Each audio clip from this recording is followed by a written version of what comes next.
अखेर आईस फॅक्टरीजवळचा टीएमटीचा थांबा पुन्हा बसवला। भाजपाचे जिल्हाध्यक्ष संजय वाघुले यांच्याकडून परिवहन सभापतीचे आभार।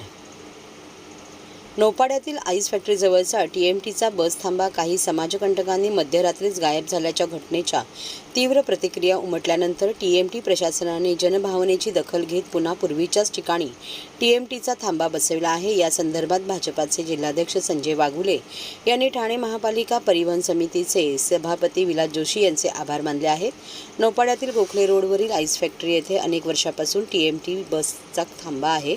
या थांब्यावर शालेय विद्यार्थी, रहिवासी आणि नागरिकांची चढउतार होते। नौपाड्यात ये जा करण्यासाठी हा थांबा महत्त्वाचा होता।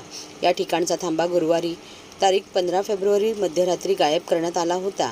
या घटनेची माहिती काही नागरिकांनी भाजपाचे जिल्हाध्यक्ष व माजी ज्येष्ठ नगरसेवक संजय वाघुले यांना दिली। त्यांनी तातडीने परिवहन प्रशासनाकडे आवाज उठवून पूर्वीच्याच ठिकाणी थांबा बसवण्याची आग्रही मागणी करून सीसीटीव्हीद्वारे समाजकंटकांचा शोध घेऊन कारवाई करण्याची मागणी केली होती। या प्रकरणी टीएमटी प्रशासनाने पोलीस ठाण्यात गुन्हा दाखल केला। त्यानंतर कॅडबरी जंक्शनच्या पुलाखाली पळवलेला बस थांबा सापडला होता। या प्रश्नावर जनभावनाही तीव्र होत्या। त्याची दखल घेत प्रशासनाने पुन्हा पूर्वीच्याच ठिकाणी बस थांबा बसविला। या संदर्भात जनभावनेची दखल घेतल्याबद्दल सभापती विलास जोशी यांचे आभार मानले।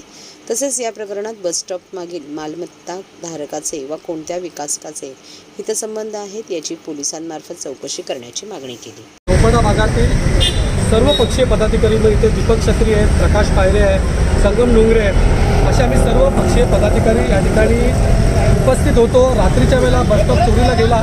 नौपाडा पोलीस स्टेशनला आम्ही जाऊन पत्र दिलं आणि आम्ही मागणी केली परिवहन समिती सभापती विलास जोशी यांच्याकडे की 2 दिवसात हा बस स्टॉप त्या ठिकाणी बसायला पाहिजे आणि आम्ही विलास जोशींचं या ठिकाणी अभिनंदन करतो। कालच ठाणेहून हवेला कॅडबरीच्या समोर हा बस स्टॉप त्या ठिकाणी सापडला आहे अशी बातमी लावली होती।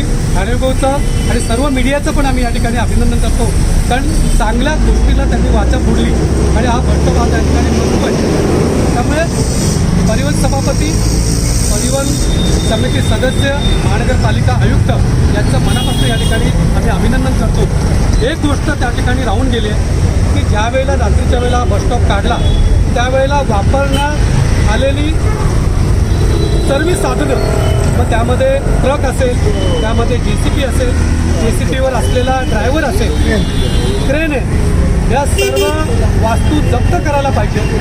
कारण हा बस स्टॉप 35 वर्ष जुना आहे। एखादी वास्तू जशी हेरिटेज असते तसा बस स्टॉप पण हेरिटेज आहे। महानगरपालिकेची ज्या वेळेला परिवहन सेवा चालू झाली 1987ला त्यावेळापासून हा बस